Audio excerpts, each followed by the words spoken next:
Closed captioning of this program is brought to you in part by McCann Professional Dog Trainers. My dog is a good dog because my dog goes to McCann's. McCannDogs.com.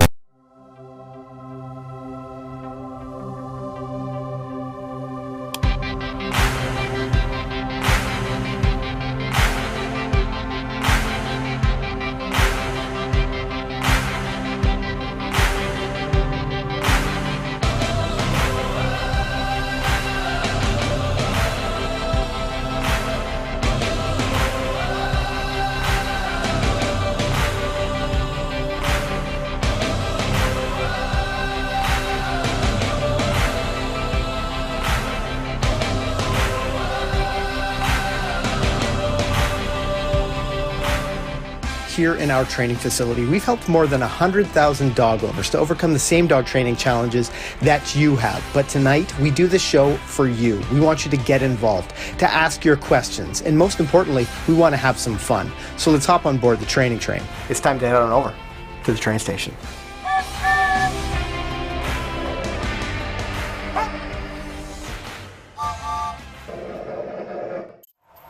'Twas the night before Christmas, when all through the house not a creature was stirring, except for Hippie Shake, the toy poodle. Sometimes she'll stir.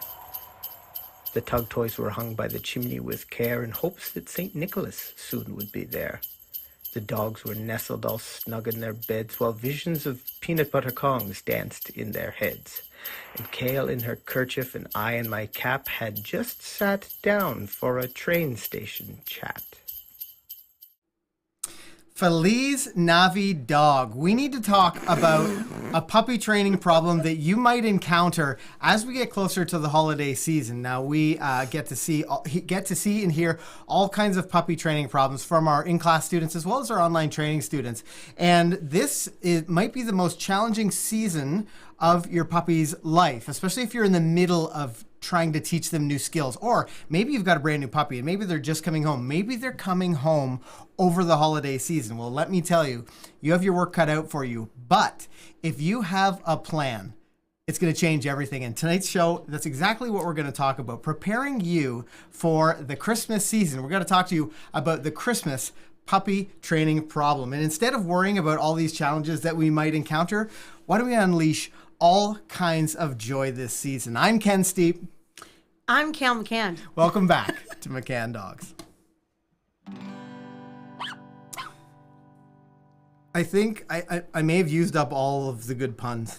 I might be out now. Yeah. I don't know. Yeah, I don't know if I've got any more. I feel confident that you'll come up with something else. I like or your I attitude. will, and I'll just mess it up. Yeah. Oh, yeah, that's right. Or I can take the ones you did and I can just rearrange them. That's right. Yeah, I used it like a mixed Yeah, metaphor. very good at that. We need to talk a little bit about so those of you who are puppy owners. Maybe you have a dog in training. Maybe you're calling your dog a puppy, and they're a few months old. There are going to be some challenges as we enter the Christmas season or the holiday season, and whatever wherever you live in the world, whatever holiday you celebrate. It gets tough this time of year.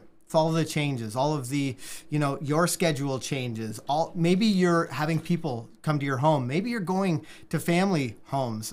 Maybe you're bringing your puppy with you. Maybe you're having your puppy meet all these new people. Well, there are lots of things that are going to come up, and we need to talk about them because making the wrong decisions throughout this time of year could really set you back. And we want to make sure that you're making great choices the whole way through. So we're going to talk about a game plan for you and talk about the Christmas puppy training problem so that you're ready. Having a puppy is overwhelming. Actually, we'll talk about that another time. Having a puppy can be overwhelming, and it doesn't need to be. If you have a plan and you follow some of the steps that we're going to talk about tonight, you've committed to memory some of these simple tactics that you can take. It can change everything for you and your puppy. And it can take the puppy training from like, oh, here we go, I guess I've got to train my puppy, to make it fun. And that's exactly what we want for you. And we want that for your puppy as well. Mm-hmm. It's important to have the tools in place because, the holidays is really busy. Often there's like a bunch of things on the go, whether you're hosting or maybe you have to go to a bunch of families or whatever. There's just lots on the go. And it's important to kind of know what you should do with the puppy so that they're getting good information, they're getting enough attention, and especially if you've already embarked on like your Oh, All yes. right, okay. Good one. Also, good sideways high five. Yeah, not easy. If you've already embarked on your training journey, you don't want to go through the next 2 or 3 weeks of like Christmas chaos, and then like backtrack on some of the stuff that you've been working so hard on as well. And I know we're probably going to be directing things a little bit more towards puppies tonight, but I do want to say that a lot of the stuff that we're going to talk about will also apply to dogs that are a little bit older. So if you're watching and you don't have a really, really young puppy, you'll be okay. This is really important point that because we were speaking with someone earlier this week, Dan, lots of links, who we're going to be going to him very shortly. We'll probably make sure the satellite's in orbit and goes to him. But he was talking to someone earlier this week that said, you guys have so much great puppy content, but my dog is 6 months old. And still a puppy. Right, that's right. But how do I make that connection? Where is there content for me? The reality of all of this is, and this moment is going to unlock a lot of videos for you guys.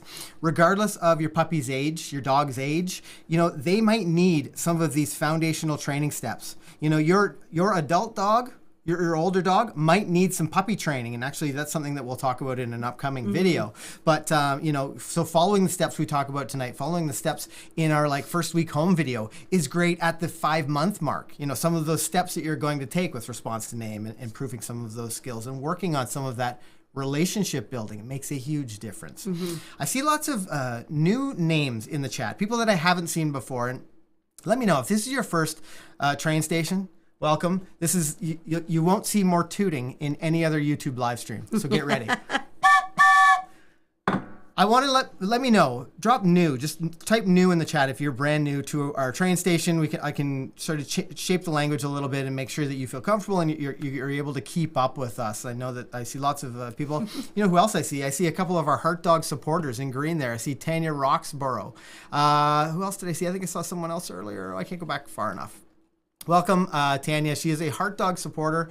She says, Kia ora from Christchurch, Tanya and Coach. Well, thanks for joining us, Tanya. And I see lots of people are dropping the new in the chat. Now, yay! Lots of new people. If this is old hat for you, I see Dan McCann saying, old. I've been here several times. He's always joining us here in the train station. You might know that one element of our show includes our moderators. You'll see their names in blue. They have a little wrench. Those are instructors. We'll see Instructor Shannon, Instructor Shandy. Instructor Nell's with us tonight. Instructor Robbie, Instructor Alexis. Yeah, we've got lots of these guys in here with us, and those guys will be able to help you out, give you links, or maybe give you a little bit of guidance if it's required. We also, you'll see, you might have seen him right at the beginning of the chat. It's Dan, lots of links Luton. And Dan the moderator man, we call him. And what we did several years ago is we launched a satellite into orbit, and it basically hovers around and finds him wherever his moderation station is in the world. So I want to go to Dan. Let's find out what Dan is up to tonight for our Christmas show. See, I love to see it still up there. Wait a second. What is that? Sorry guys, sorry I'm late. It is such a busy time of year around here, especially at Santa's workshop. You can see the old guy there. He's working hard. He's got only a couple more days left before the big day. So I'm here, and you know me, I like to do a special discount every single week. And I thought, what better way to do a discount this week than be here and offer a huge discount on our McCann Dogs toys. So go to our store, mccanndogs.store, 15% off all McCann Dogs toys tonight alone. And like every week, girls, my girls watching at home, he's watching here too. Get to bed right now. Dan the moderator man hanging out in Santa's workshop. I mean, does it get any more awesome? He gets to hang out with the big guy the satellite. This time of year. That's one heck of a satellite. Awesome. Well, Dan, hopefully, Liv and Ann, it's time to go to bed, girls. I say stay up. Stay up. Don't listen. Ellen's going to be like, be quiet. Don't listen to Auntie Kale. The other thing we love to do is to find out where you guys are joining us from. We have people that are in our online training program from all over the world, and it's so much fun to see people's puppy training and dog training progress from all 7 continents. So I also like to find out where you are joining us from here in the train station chat. It's so neat. I'm not very strong when it comes to my geography. So it's really neat when I get to follow through the chat. I get to watch the replay and find out where you guys are joining us from. So let us know. It's time for the roll call. It's time for a little bit more tootin'. Let's talk a little bit about what the general challenges are when it comes to Christmas puppy training. I think the first one is just like I kind of hinted at this earlier, is how busy people's schedules are. There's so many more things that we have to do, places we have to go, and having a normal life with work and family and all that stuff, and then a puppy on top of it already is a lot to fit into a day. But then when you have Christmas on top of it, it sometimes seems like it's not very achievable. And one of the unfortunate things that happens when we get a busy schedule is sometimes our puppy's training or supervision or whatever it might be kind of slips a little bit, or maybe their routine is a little bit different as well, which also can lead to some problematic behaviors or backtracking or anything like that. So I would say that that's one of the many things that makes the holidays challenging with a puppy or just any young untrained dog. Mary H, dropping the super chat. Thank you, Mary. Thanks for joining us here in the train station. Mary's got the little Christmas tree, a little snowman, also turning train station lights yellow over there, way over there. They match our lights. I know. Very cool. Thank you, Mary. Also, we need to acknowledge the fact that Mike's here from Newfoundland. Life of Cuz is here from Australia. I see Patricia from Stafford, Virginia. Diana from Minnesota. I see Toronto, Woodstock, Sarasota, Florida, Arizona, Waterdown. Joel, you're very close to us right now. I'm in Central Oregon, says Becky. Christina is in Hawaii. Yay. Very cool. Getting an 8-week-old Maltese this Sunday. Congratulations. Very exciting. It's going to be so tiny. Rachel, stand up. Late with us from London, UK. Sweet. Thanks for staying up late, Rachel. I know it's 5 hours ahead there, so it's probably like 12:30. I don't know. I forget how they like to say half past things. Yes. Yeah. I see job. Erica from Midvale, Sahil from Denver, Colorado. Lots of you guys joining us from all over the place. I'm excited to have you here. Beth is saying I'm from Winnipeg. I don't know it's cold there right now in Winnipeg. I know my brother was out in Saskatchewan. It was very, very cold. But I don't know. Winnipeg might not be the same. It was warm here, but so windy. I was a little I thought worried. we were going to blow away. Yeah, I was a little worried we might not have the train station. I know. Because it was so windy tonight. And luckily, in the North Pole, seems like the satellite signals Thank are God we're perfect. here. Yeah, which is nice God. to see. Let's talk about the first puppy training challenge that you might have over the Christmas season. I know there's some of you guys in the chat that are about to get a puppy, and I love the fact that you're here already. You've identified that you've got a challenge incoming, and you're doing your best to prepare for it. Some of you guys maybe you have a puppy. Maybe you've just gotten a puppy. Maybe you're a month into having a puppy, and you're like, oh boy, here we go. The challenges are on the way, or I'm struggling with the behavior. Well, tonight's show, we're going to frame it around the Christmas season, but all of the things we're going to talk about tonight are great for relationship building with you and your dog. So let's talk about the first puppy training schedule challenge that people might have is the busy schedule. Mm-hmm. Like things get a little chaotic over that week and a half, through the Christmas season, through New Year's. Yeah, and you might not have the same amount of time to train or whatever it might be, or to take your dog for walks or whatever it is. So it is really important that you have a couple other tools that you can do, or exercises, for example, that you can use to tire your puppy out successfully. Yeah. Because we know a tired puppy is typically a happy puppy, and a sleepy puppy, which means a more well-behaved puppy. So, that's definitely not one that you want to skip out on if you don't have time to take them for a walk. Actually, we talked a little bit about this on the last live stream about, if you have a really young dog that doesn't really even know how to walk yet, sometimes going for that half-hour outing is, already frustrating. So having other things to do that can both mentally and physically tire your dog out can be just a game changer when you have a busy schedule or lots going on, because if you can tire them out and then pop them in the crate, and then you do have family come for a couple hours, you do have to go to a party or whatnot, you're going to feel a little bit less guilty about leaving your puppy maybe more than they're really used to. We can certainly dive deeper into some of those mental and physical exercise suggestions, Melanie, if you want. Yeah, Melanie mentions, I'm worried about my 12-week-old Golden getting excited and overwhelmed with all the excitement and people. Yeah, that's a very real thing to be aware of and to be thinking about. And for some of you guys, it's funny because when we're training puppies so frequently, you can tell there's a tipping point where the puppies are like stimulated enough that they're going to go and rest and relax. And then there's like a point of overstimulation where you're like, oh, I need to train my puppy until we get to a point where they just fall asleep. That doesn't happen. For when we had Euchre here, I can't remember. I don't know that she ever just was out of her crate and went for a snooze. She never did. Yeah, never, and you might have once. you might have the same experience with your puppy. Yeah. So we need to talk about some of those things, just like Melanie's concerns. We need to talk about your dog being overexercised or overstimulated by some of the maybe people coming into your house and the changes. Puppies like routine. Good or bad, because that can become a bad thing. But it's nice to be able for your puppy to know that every morning after you take them out, you're going to come inside and you're going to do a couple of minutes of training. We have all sorts of videos on the channel that talk about what you can do with your puppy to start working on that response to name, because you have all the control in the world. Like, these exercises are really helpful. A challenge over the Christmas season is time. It's hard. You feel like you're always running out of time, and you need some quick ways to exercise that puppy. And actually, if you've seen our video from something like, it was like the first day and night with your new puppy. It's from our Euchre series, Bringing Home a New Puppy series. You might recognize an activity, and actually we've done it a couple of other times in our other puppy videos, which is the restrained recall. This exercise is so valuable. Go ahead. I just wanted to say something about something you said before, Yeah. about a routine.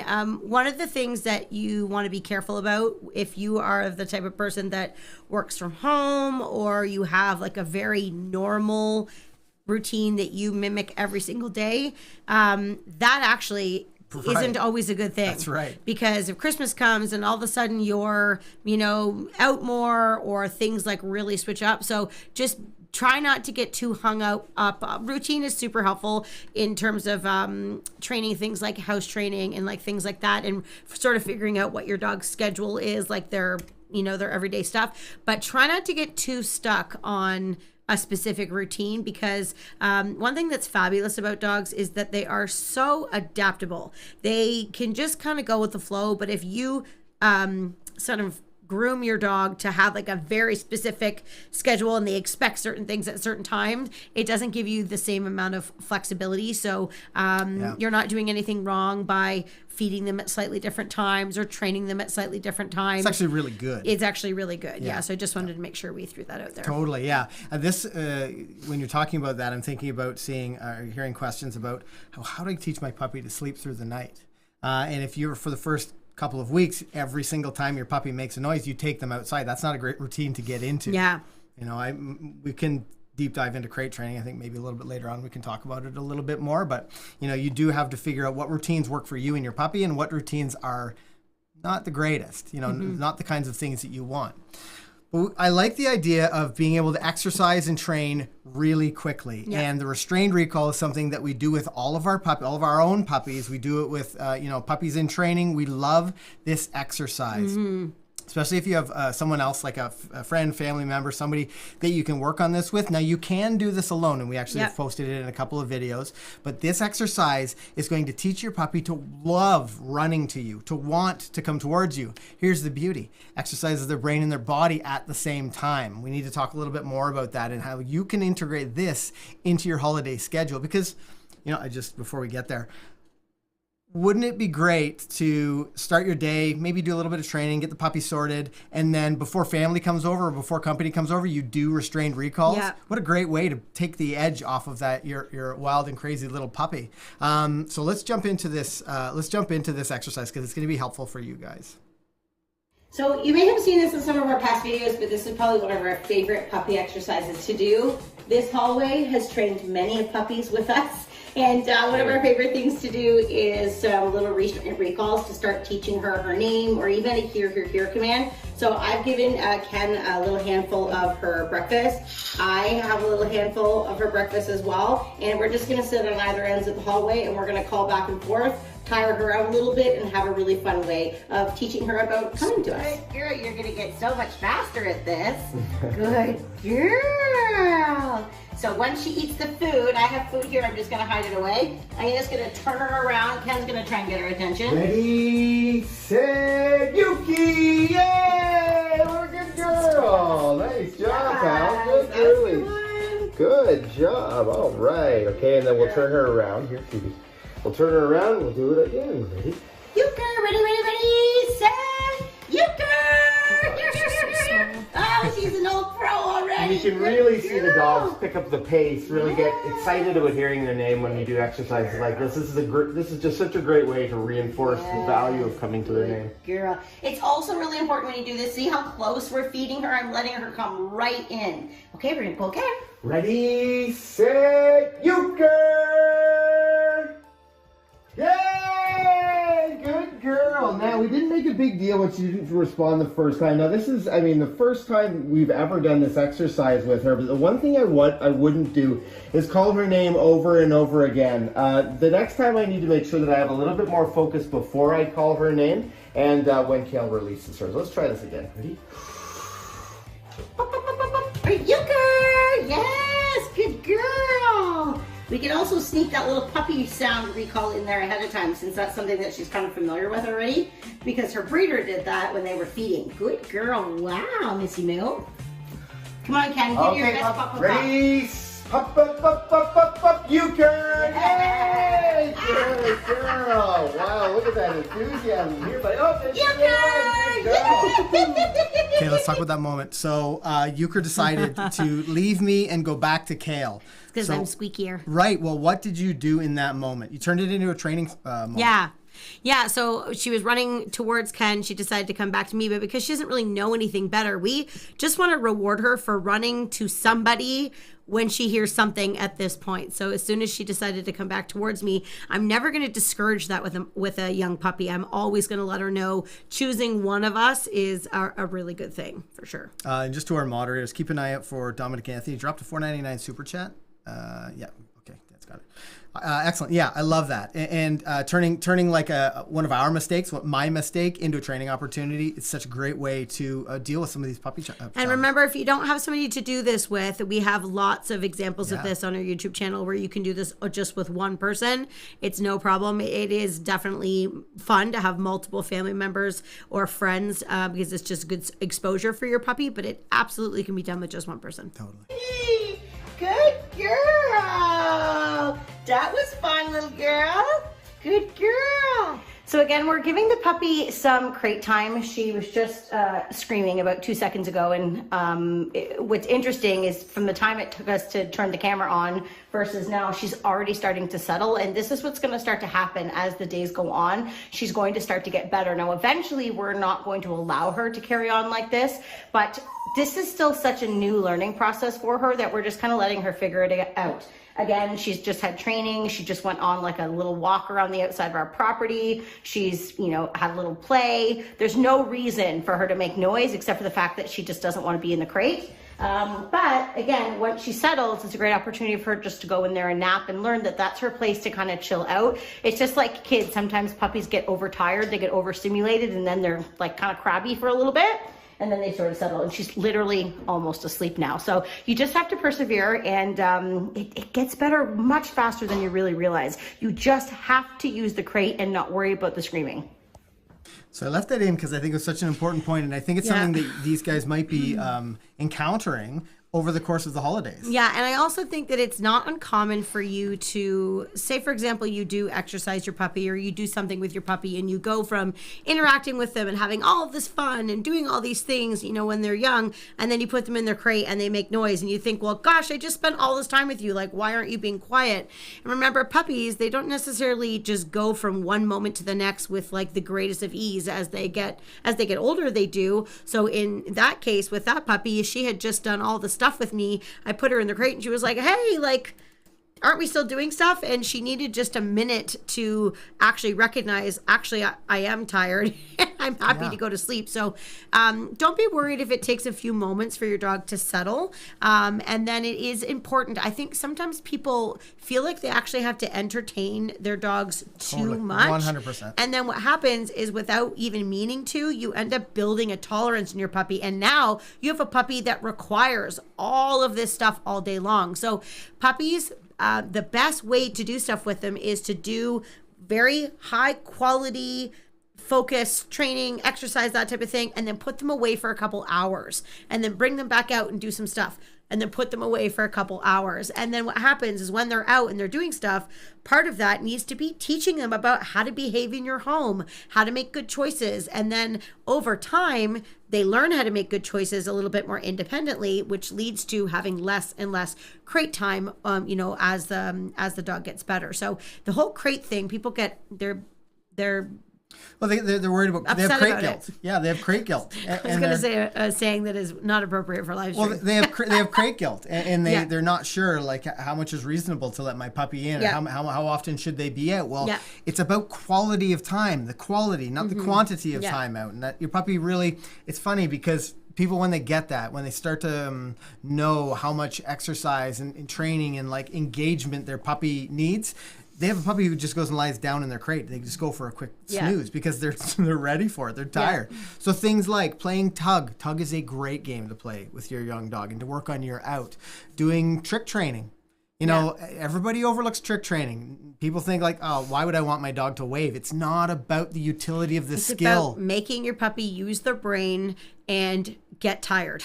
Yeah. Learn to problem That's solve. right. It also is an amazing relationship builder. It teaches your puppy to like to do things for you. And when you have a puppy that turns into a willing participant for training, well, they're not as interested in stealing your stuff or getting into mischief. They're more, out of their crate going like, okay, when are we Absolutely. going to do these things together? That is so important. Yeah, and then it changes everything on how suddenly having a puppy is way less frustrating because you have a puppy that's more interested in doing stuff for you than doing things for themselves. You know what's funny? I learned that when I had when I was a student, a McCann Dog student, I had a conversation with your mama because I hadn't used a crate with Deegan, and she talked about, listen, here's some of the reasons why you should start using a crate.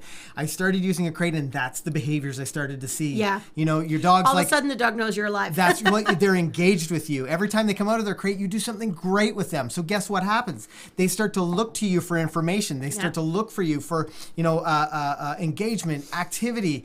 Your dog starts to make the choices that you always wanted them to make, even when you're in a little bit more distracting environment. They start to choose you, and that's what the McCann method, that's what we're talking about when we're talking about a motivated dog. We want to teach your dog to love to work with you. Now, we've got a few super chats, and I'm going to grab these before we get too far along. And thank you, everyone, for dropping the super chats.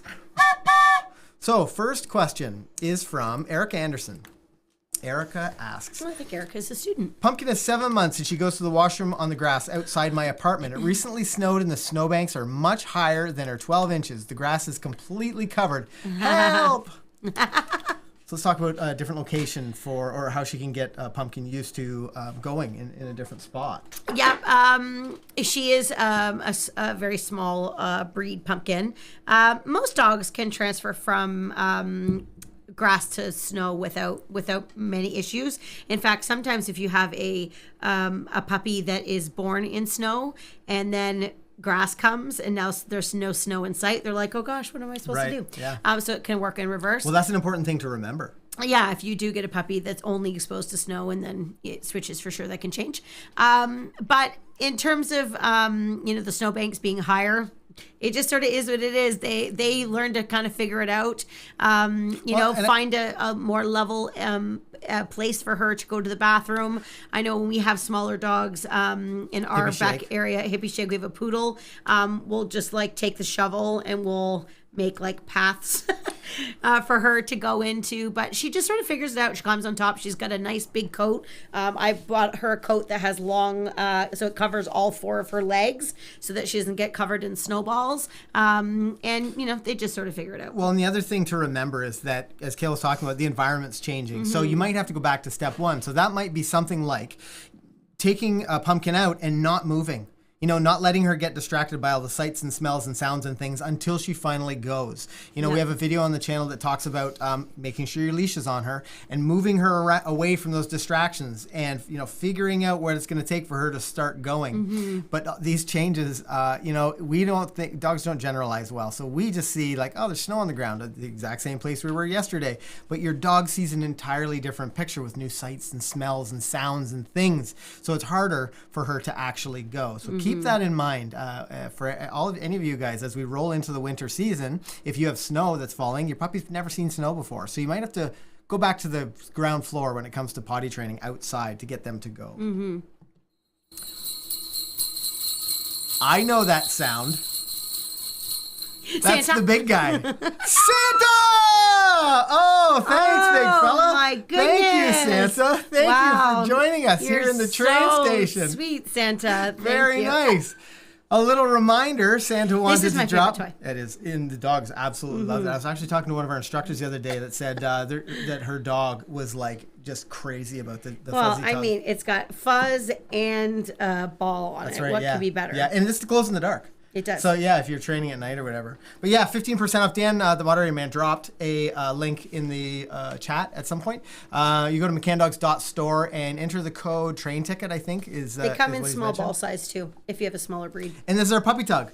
This is hard to keep in stock, but this is a puppy tug, perfect for puppies. Not a chew toy.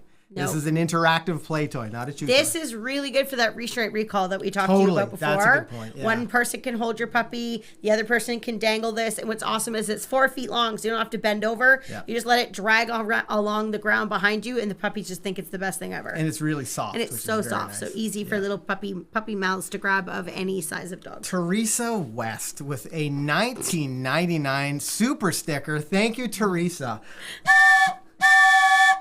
It's amazing. Thank you very much.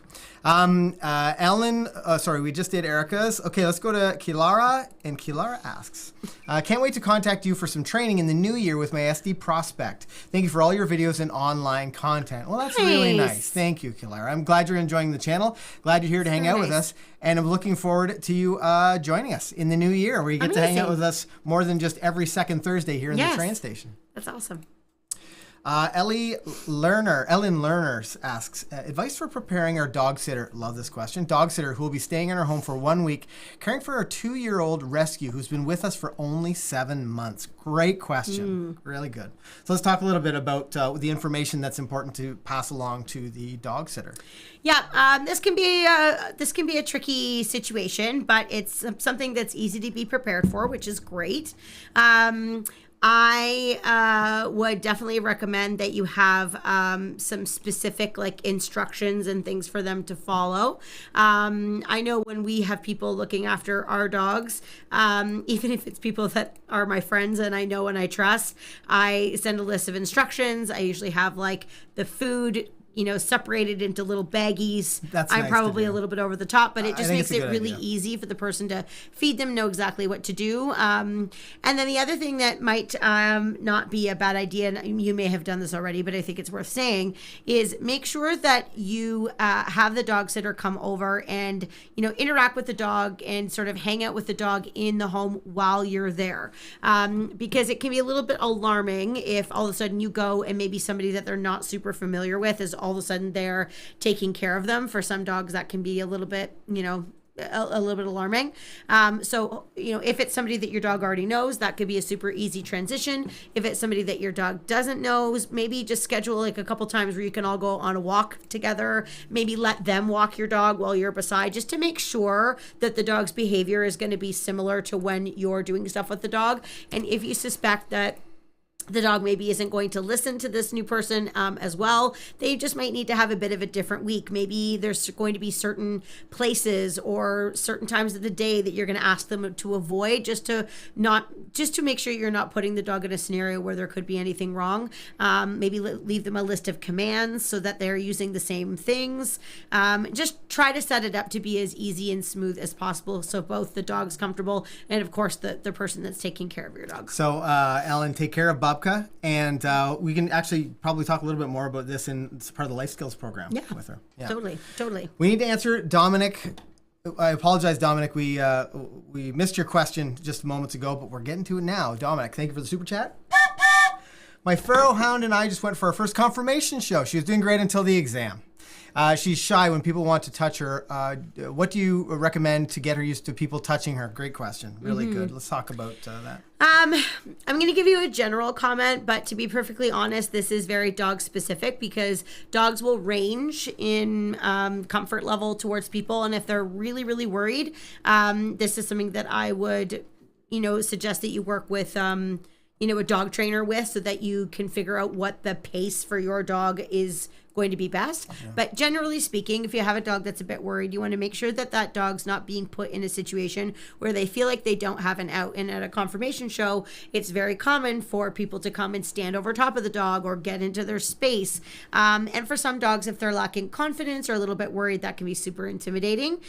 So I would start off by, letting your dog get around lots of different people without them interacting with her or paying attention to her, and then work up towards maybe other people, reaching their hand out and letting her take food from them. But avoid for now people coming in and touching her. It really needs to be the other way around. She needs to dictate the pace by her going towards people. And if she's not comfortable doing that, I would definitely recommend that you hold off on any conformation shows for now, because if you keep going and she keeps getting more worried, this is going to go downhill fast. So your goal for the next little while is to just get her around some different people in a very non-confrontational way, where there's not a lot of pressure on her, until you can kind of figure out what the right pace is. Yeah, at her pace.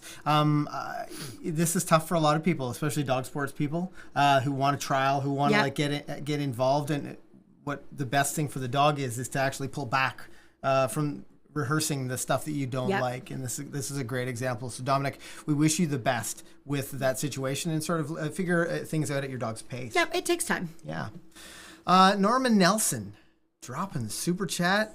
Norma completed grade 3 with Feeney and had a blast. McCann classes rock. Thanks, C and R, great instructors. Got my booster today. Yeah, Merry Christmas. Well, Merry Christmas to you. I hope too, you don't Norma. feel too sick tomorrow. Yeah. You and Feeney can snuggle up on the couch together. That's it. It sounds like a pretty good Friday. We need to talk about the problem. So the puppy training problem, as we roll into the holiday season, lots of people will be entering your home, or maybe you're going to another person's home, and what the solution would be for that. Let's talk about what a solution might be for people coming into the home. Yeah, actually, we can almost bank off of what we just talked to you about Dominic, because there's going to be like two different types of puppies. There's going to be puppies that are overstimulated in a way that are like wild and crazy and like, oh my God, this is the best thing ever. And they'll just be a hooligan.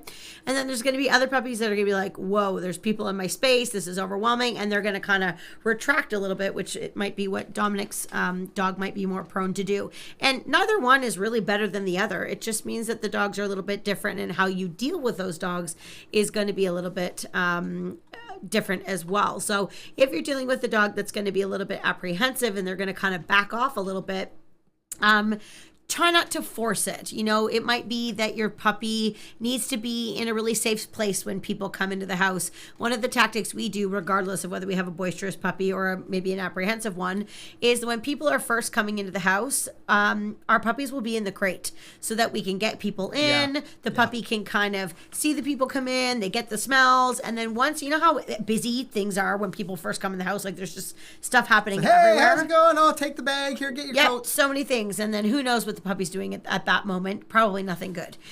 So if they're in their crate, you can let the kind of house set a little bit, and then you can bring the puppy out on leash with your treats or your training toys or whatever it is, and you can actually work on getting your dog to maybe greet people with a bit of control. But what you don't want to do is make the mistake of just letting your puppy be out and about anywhere and everywhere, and then they slip out the front door, or they're grabbing people's shoes, or they're jumping up and rehearsing and barking.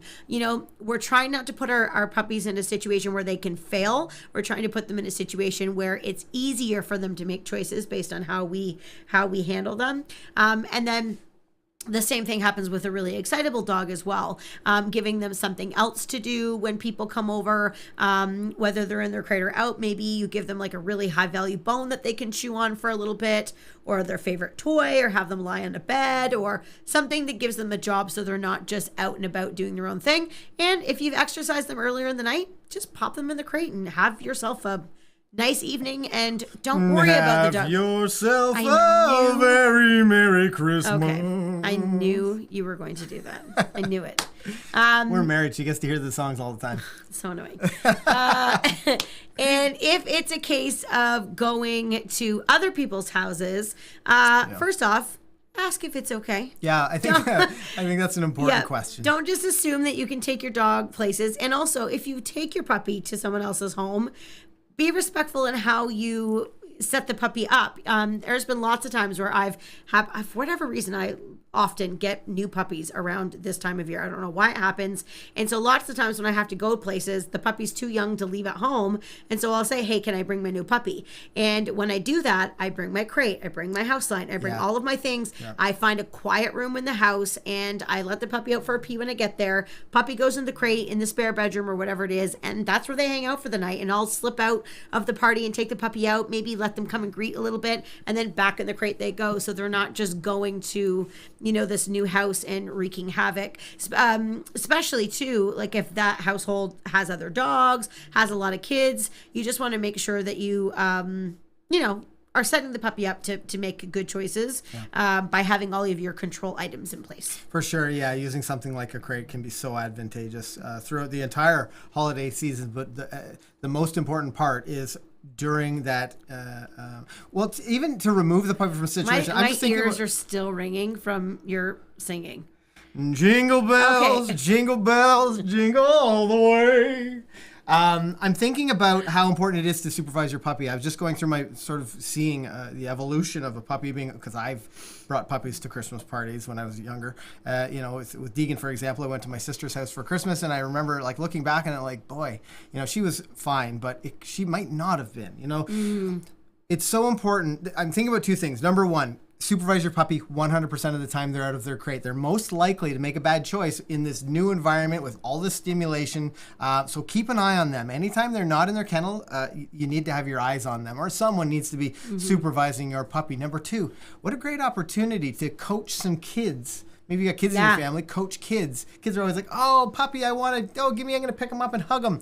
That might not be the best thing for your puppy. Let's talk about coaching kids through this process. Yeah, I would. I mean, I love kids, don't get me wrong, but I would never let them hold a puppy. No, I would let them pet the puppy. Yeah. But I would hold the puppy. It's because then I could either get down or I could stand up. And the whole time the kids are saying hello to the puppy, I'm watching the puppy's behavior. If the puppy's like, yay, I love this, then I'm good to go. If the puppy's like, this is a little bit too much, it's my responsibility to make sure I'm giving that puppy good situation. So I might just stand up a little taller and say, you know what, she's not feeling super comfortable right now. So just a quick little hello, and then away I go. So my first priority is that puppy and the confidence and the experiences I'm giving them. If it means that nobody's going to say hi to them that night, then oh well. Yeah. No big deal. Yeah, really, really good, especially for those of you who are trying to include your kids in the training. There was a super chat from Teresa West a little while ago. I don't think super sticker. A super sticker, yes. Yeah. So she needs a toot. I don't think she asked a question. Oh my goodness, do we not acknowledge Teresa's? I don't think so. Oh, Teresa. Can we get rid of this? One sec. Okay. Kale. He doesn't like when I touch his things here. You're looking quite fetching this Christmas. Are there jokes there? What's happening? Nothing. I just closed that window, so don't worry about it.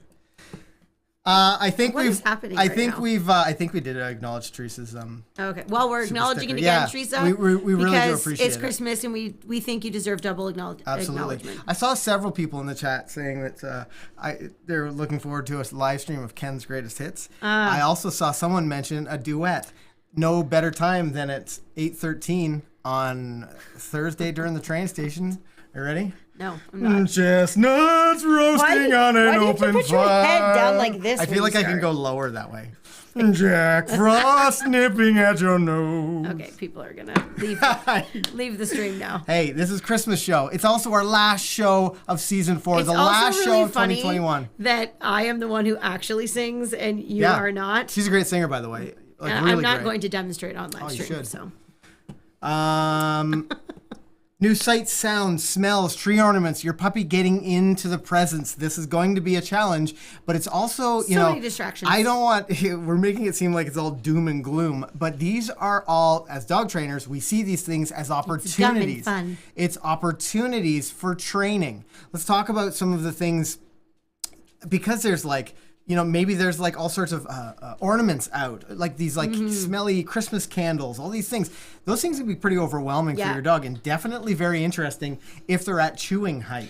Actually, you're making me think I saw this picture on Instagram the other day, and I don't remember who it was from, but there was their Christmas tree and their ornaments, and there was a couple presents. Yes. And then there was an X pen around the entire Christmas tree Yeah. so that I guess the puppy couldn't get in there. Dive And bomb I it. mean, it's a good idea, but I mean, I think you should let the tree be free and maybe put the puppy inside the X pen instead. But whatever. Well, if you can't manage your puppy, maybe that's the only thing, if you're not able to supervise. Yes, it is. But that tells me that they're probably like having the puppy loose and not supervising. Because if you were supervising, you wouldn't need the X pen because you could step on the line and you could redirect your puppy. So that's the way I see it. Right. Okay, so let's talk about that. Let's talk about like puppies getting into toys, Yeah. puppies getting into things. Yeah.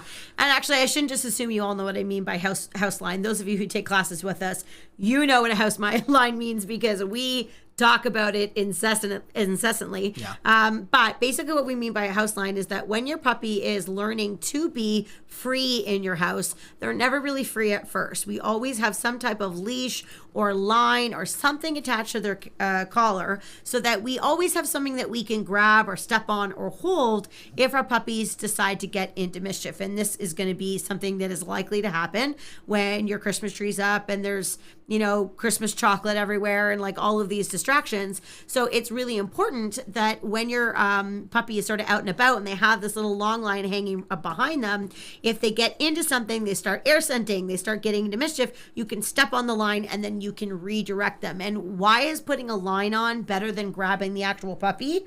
Well, Why? Are you I was like, Imagine I said something like totally random. It's better because if you are grabbing the actual puppy, you're probably only going to be successful at that once or twice before your puppy realizes exactly how long your arms are. And then you go to reach in to grab them and they do one of these, catch me if you can, and then it turns into a big giant game. And then who's really the one in charge there, you or the puppy? and some puppies, 100% the best thing that could possibly happen to them to be handled by you. Yes. It's Deegan is a great example. Any like your labs, your Goldens love that sort of rough and tumble. Let's get into this thing, kind of fun games.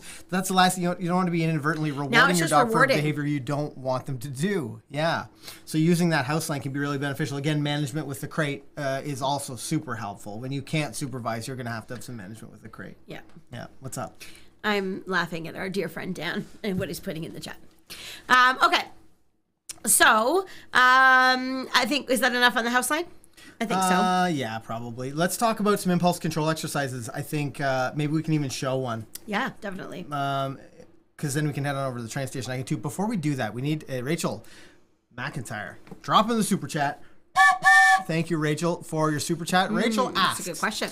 picking up an 8-week-old Cavapoo on Christmas Eve. I'm a bit worried about friends and family unintentionally overwhelming him by wanting to cuddle him. Any tips? Great question. Great question. Yeah, this is going to just need to be one that you play by ear, Rachel. It could be that your puppy is like ready for lots of snuggles. And if that's the case, great. Just, like what I said before, like hold your puppy in your arms and then you can kind of play past the puppy if you want. But what you want to avoid with puppies is like having one person hold and then like a whole bunch of hands coming in to pet the pup, because sometimes, especially because they're in your arms and they can't really go anywhere, sometimes they're like, oh, okay, this is a little bit too much. On the other hand, it's great for your puppy to meet different people. So if the puppy does seem okay, there's nothing wrong with passing the puppy around.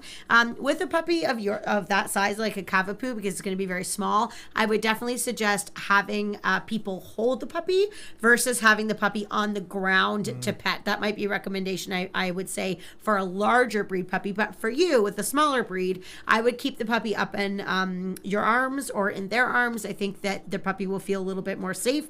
And then back to what I said before, watch your puppy. Watch to see what they look like. Are they tense? Are they shaking? Are they seem a little bit overwhelmed? And if that's the case, you're just going to have to pull the plug on the whole cuddle fest and, wait till maybe the puppy's a little bit more comfortable before you do that. Absolutely. Sage advice. Melinda Keller, thank you for the soup chat. Hi, Melinda. How to balance socialization and exposure with parvo concerns? Where do you safely take them? Do you carry them in public and on grass? Great question. I'm actually really glad you asked this, because recently we've been getting a lot of questions about people who have been keeping their puppy like completely inside until they have all of their shots. Although parvo and, getting into public places and stuff is definitely a concern, if you have a puppy that hasn't really been out and about until they're 16 weeks old, that also is going to give you a whole list of problems. So it is important that when you are taking your puppy to different places before they're fully vaccinated, that you are trying to go to places that aren't heavily trafficked by other dogs. So if I have a young puppy that's like under 12 weeks, for example, I wouldn't take them to the bathroom in other places that my other dogs. In fact, we do this here at our house. We have an area set up here where our dogs can go to the bathroom. And then what we do with the puppies is we take them to like a different area of the property and have them go to the bathroom there. So they're not having a lot of interaction together.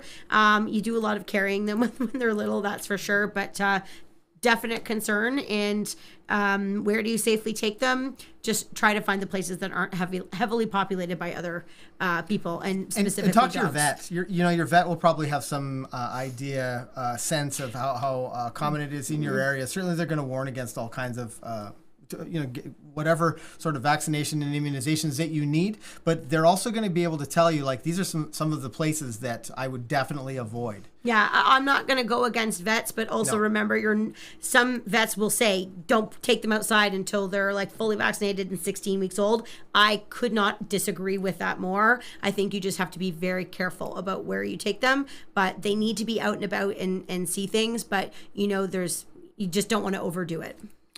Tim and Erie, when I try the house line, my Australian Kelpie gets so excited because he thinks he's going for a walk. Help. Thank you for the super chat, Tim.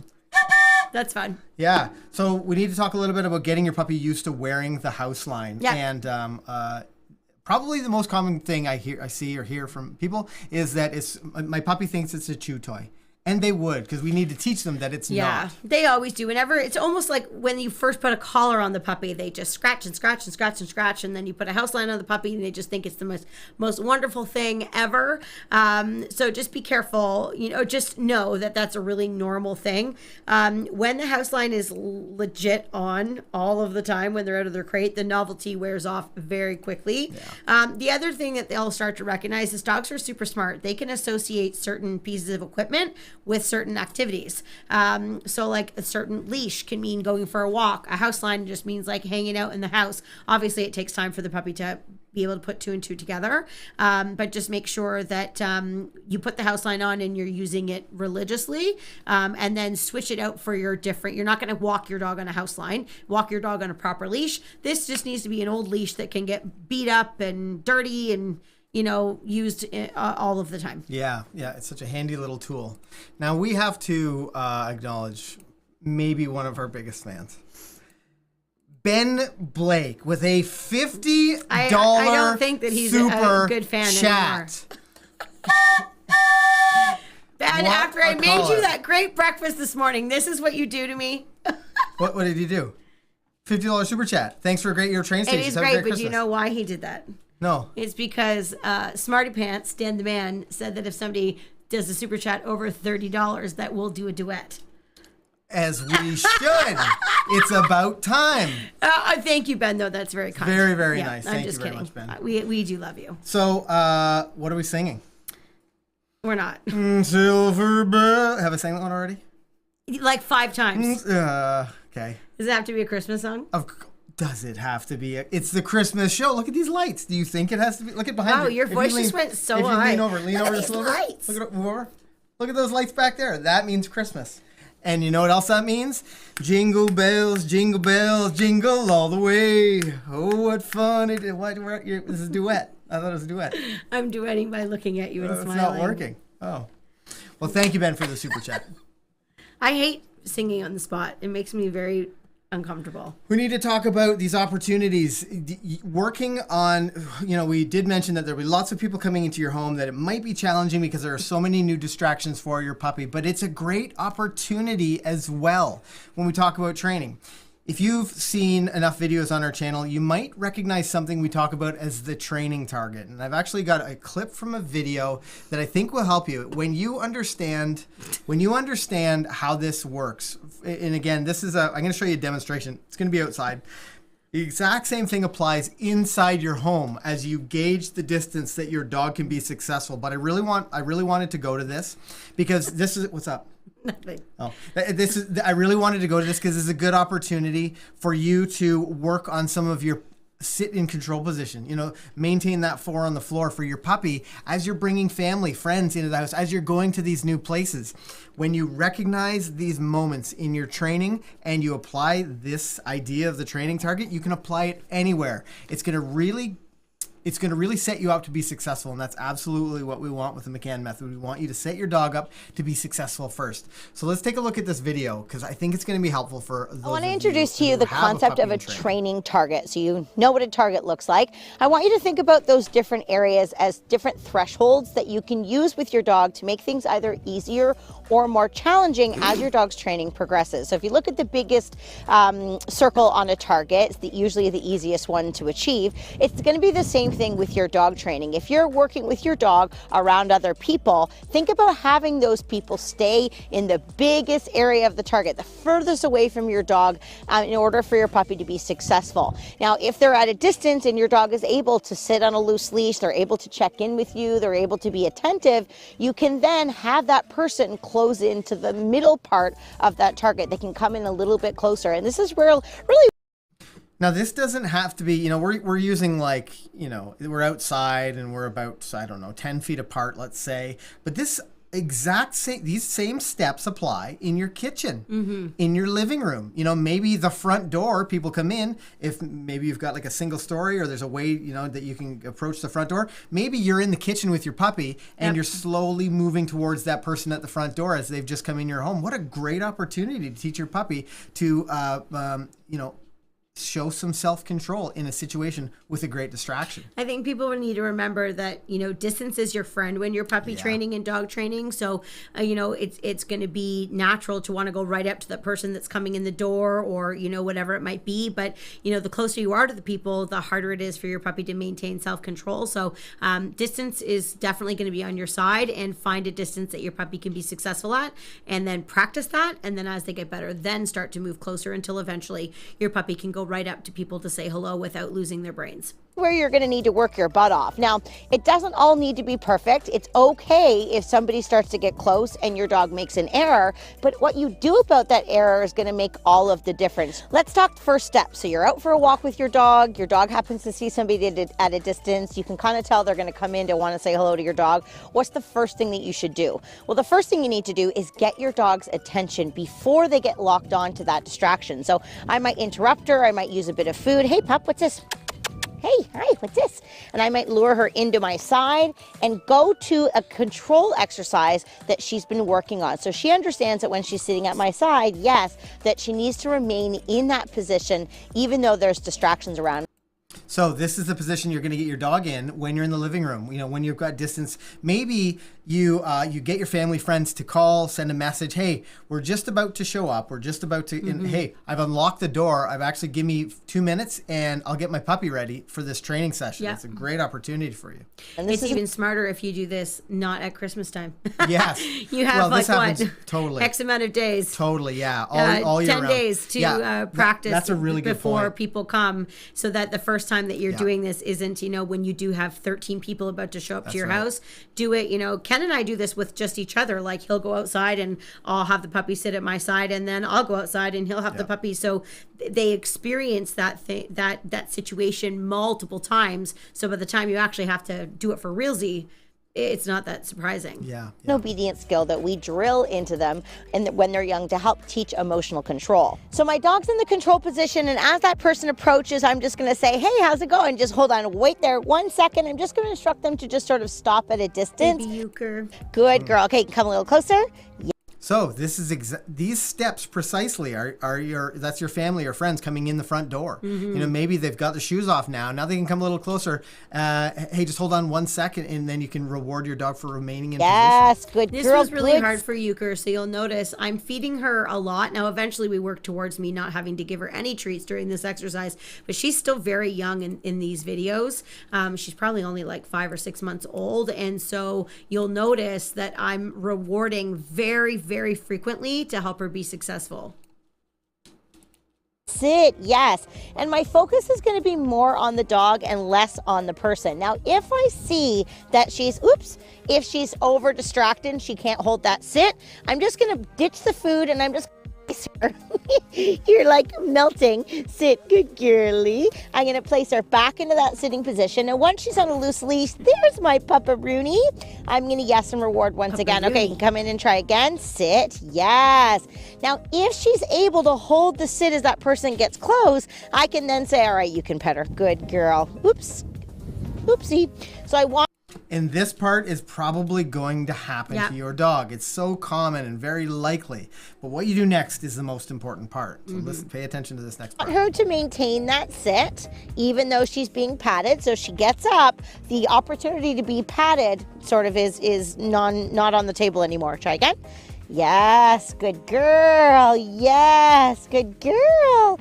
Yes. Now, the next thing that I can do is I also could give her permission to go and say hello. But when I do that, I'm going to keep my leash handy and I'm going to instruct that person just to be calm. Now, another issue that we've had with Euchre is that if she's starting to feel a little bit overexcited, sometimes she'll actually submissively pee, and it's even worse if people are squeaking and squawking and bending over top of her. So I'll often just encourage people to either stand up tall or bend down and sort of keep their body upright, and then I'll let her go and say hello. You can see each time go she say moves, okay, even go as say I'm hi. talking to the camera there, Off. I keep putting her back. Good girl, to be good off. Yes.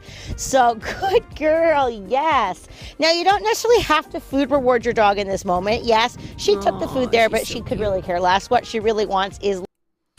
I think that was a good demo. I think this is the kind of stuff that I want you guys to take home, literally, with you. Do in your home. Yeah, and work on in your home this holiday season. I saw Nice Guy ask the great question about, can you tell me a little bit more about your online training classes? And I think this is a great opportunity to really dive in, because it does sound weird. Like, how does dog training work online? Yeah.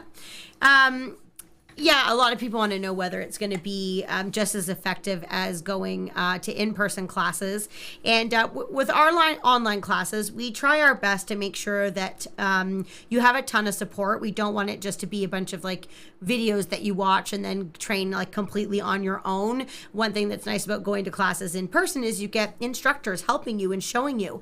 And so with our online program, we ensure that we do the same thing. So there are videos that you can watch, especially if you're a person that really likes to watch things and you need to watch it a couple times to get the hang of it. The videos are super clear, really easy to follow, and they're step-by-step instructions. And unlike YouTube, where our videos are fabulous, but you only get like a little snippet of how to teach something, we walk you through step-by-step on everything. But I think the absolute best thing about the online program is that it can be personalized to you and your dog, because you have access to instructors to ask questions and to get support basically 24 hours a day, 6 days a week.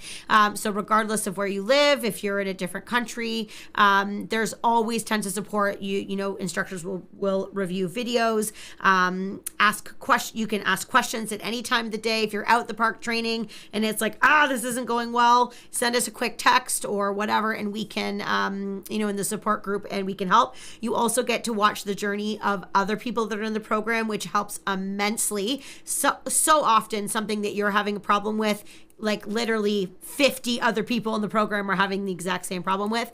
And one of the things that we really love as instructors is every week we do a Zoom live class where everybody gets together and we do deep dives on all kinds of like really great topics that are really helpful. That way we get to see your faces, we get to interact with you, and it's really a ton of fun. So we have 2 online courses. The one up on your screen is called Puppy Essentials. It's for puppies 5 months and under 5 months. And then if you have a dog that's over 5 months, we have a similar course called Life Skills. They just work on 2 totally sets of skills based on the age of the dog and what you need to be working on at that time. Oh, great. I just thought of a duet that we could do. Okay, what? It's not necessarily Christmas related, though. A whimboet, a whimboet. Is that the one? No, that wasn't it. But I thought I was gonna go for it. I didn't really know. There was a farmer had a dog, and Bingo was his name. I just gonna do what? You have to sing along. This is a duet, I thought. Oh.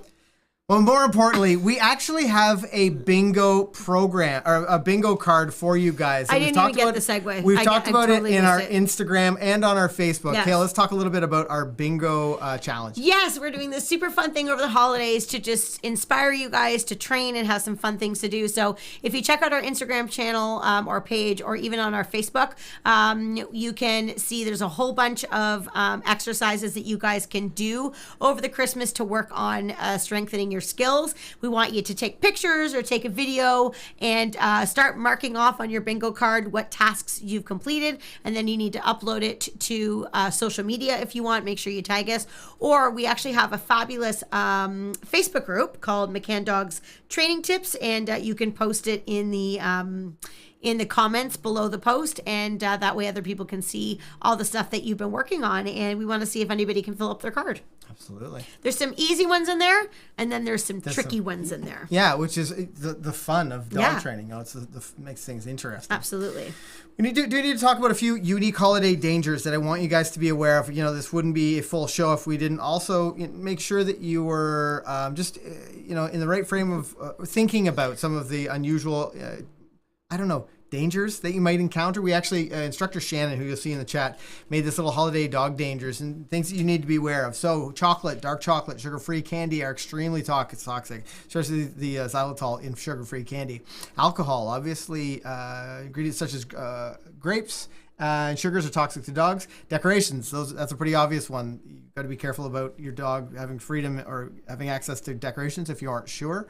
Poinsettias are really poisonous to dogs. And I don't know, is it the living leaves or the dead leaves? I forget how that works, but avoid poinsettias in general. Bones, cooked bones are a bad idea. Be careful about giving your dog access to cooked bones. Raw bones is one thing. Cooked bones are a very dangerous thing. I want you to be very aware of that. Candles, obviously, as a professional firefighter for 20 years, I can tell you that I want you to be careful about open flames, and certainly having unattended candles around your home could present a problem, especially if your dog knocks it over. And nuts. There's some nuts that are really dangerous for dogs and also high in fat, so you need to be aware of that. I see Carly Cook dropped a super chat. Just going to get there in 1 second. Carly says, thank you for the super chat, Carly. Love your videos. Super helpful. Been years since we've done the puppy thing. We now need to introduce our 10-year-old Jagdy Terrier and a new pup together. Tips.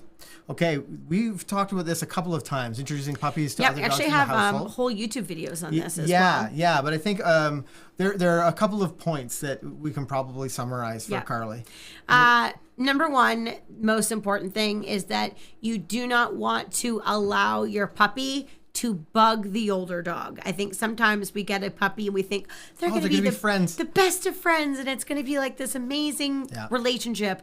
And then the older dog is like, "What have you done to me? Yeah. Why have you brought this new puppy into the household? And now I'm not the one that gets the attention. This annoying dog keeps jumping on my head, stealing my food, sleeping in my bed, all of these things." So the separation is going to be really important. One of the things that actually does help promote a wonderful relationship between your older dog and younger dog is the fact that the older dog knows that you have their back. Mm-hmm. So when we have puppies and older dogs, when we have the puppy free, we have the house line on, like I mentioned before, and we don't allow the puppies to go and jump on the older dogs when the older dogs are doing things where they deserve to have peace. When they're eating, when they're sleeping, anything like that, we make sure that that puppy is not bothering them whatsoever. And in fact, what we'll do is when we have a little bit more training underneath our belt with the puppies, we'll start to train the puppies around the older dogs. So I might have one of my older dogs lie on a dog bed, and I'll practice some of my puppy training skills with my pup, a couple feet away, teaching my puppy, yep, the older dog's right over there, but you need to pay attention. And what this does is it teaches the older dog to be a little bit more comfortable and trustworthy of the puppy. And just having them be near each other in the beginning is one of the best ways to start the introduction. And then from there, once the puppy has a bit of skill underneath its belt, then you can start to do a little bit more of the actual dog-to-dog interaction stuff. I think so many people think, oh, I want to teach my dog to love other dogs. I don't want him to be aggressive and nasty. I want to teach him that other dogs are okay, or just to like being around them, and that should not be your goal. Not all older dogs like puppies, and that's okay. Sure. I want all of my dogs to be apathetic, to not care about other dogs. but to not be, you know, aggressive and rude and, you know, worried about them. But I don't want them, you don't have to teach your dog to like other dogs. I mean, it should happen fairly naturally, but I want them to not care, to not even think, to know that I'm the best thing in the world, that I'm like the sun shines out of my ears, that all good things come, that's right, all good things come from me, and to not really bother with the other dogs. So if, you know, you are thinking about, I'm not sure, it's been an unusual couple of years, I'm not sure how to socialize this dog, is he going to like other dogs? That shouldn't be your goal when it comes to socialization. We talk about experience over socialization and exposure over socialization. It's about introducing them to your dog to these new situations so that they're comfortable, so that they're not worried, you know, they aren't afraid as things change. So keep that in mind. Now, I know that this is the end of season 4, our last episode of season 4. Crazy. And I have to remind you guys that season 5 is going to be awesome. Yeah, it is going to be amazing. So I want to remind you guys, Dan the Moderator Man, out at Santa's Workshop tonight. Drop the discount, train ticket for 15% off. Go to mccandogs.store, because this is a great thing. This is a great thing to pop underneath your Christmas tree for your pup. Oh, it's also terribly dangerous. It's very soft. It doesn't hurt that much. Yeah, I know. These really are great toys, though. Like the dogs love them, and we have a hard time keeping these in stock. He's like, please stop trying to put that around my neck. That's okay. I wear it as a tie. I kind of like it, in fact. Yeah, these guys are great. And also, if you're looking for a new tie for your dad or whatever, if you can't come up with a... it doubles. Yeah.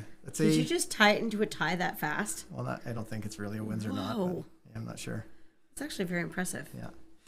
I see Instructor Alexis has let us know that we also have gift certificates available for training as well. For in-person training or for online training as well. So if maybe your dog wants to go to school for Christmas, you can buy your dog a gift certificate, or maybe you have a friend and family member that maybe has a dog that you know could use some training, and it's like the perfect gift. It's the gift that keeps on giving. Listen, and I mean, we've seen these guys mentioning lots of great things about our students, about the programs in the chat, but it's easy for me because I was a student. I was in your position, and I was making bad choices with my dog. I spent a fortune on things to try to fix the problem, and eventually my vet said, listen, you have to go over to McCann Dogs. You need to get this dog some training. So I did that. It was without a question the best money that I could have possibly spent on my dog, and it actually changed my life. I mean, I'm sitting here in a blue shirt, married to this beautiful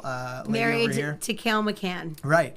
But the big picture is that, you know, you can spend a fortune on all kinds of things for your dog to try to fix the problem, or you could just get the right information that's right for them. When we talk about our online training programs, that's what took us so long to figure out. There's just a million online things out there. Yeah. How is, you know, what's actually going to help people? And it was advice directly from a professional dog trainer that's specific to you and to your dog. And that's the thing I loved about the McCann Dogs program, is that, you know, there's a bunch of amazing people helping me, giving me good information for like those split-second changes that I needed to make, or like the management decisions that I needed to change. And it changed everything for me. So I want to make sure you guys check that out. Now, possibly, well, maybe more importantly, I want you all to have, and thank you for joining us here on the train station. I want you to have an amazing holiday season. Merry Christmas. Happy New Year. I want to say a huge thank you to all of our moderators. It's been an amazing season, season 4. Next year, we're diving into season 5. And I'm very excited for it. Now, with all the talking, all of the training, all of the things that we've done tonight, the rest, my friends, well, that's up to you. Happy training.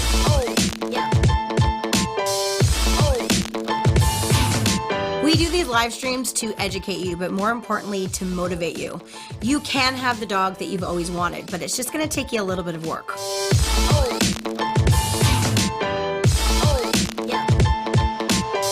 I would know, because I was just like you. Long before I became a dog trainer, I was a frustrated dog owner, but the skills that I learned at McCann's changed my life. Now, we have hundreds of videos here on our YouTube channel to help you to have a well-behaved four-legged family member. But if you want someone to guide you through the dog training process, then you should check out our Puppy Essentials program for puppies under 6 months. If your dog is over 6 months, then you could join our Life Skills program, and our instructors are going to help to make sure that everything goes as smoothly as possible in a really supportive environment.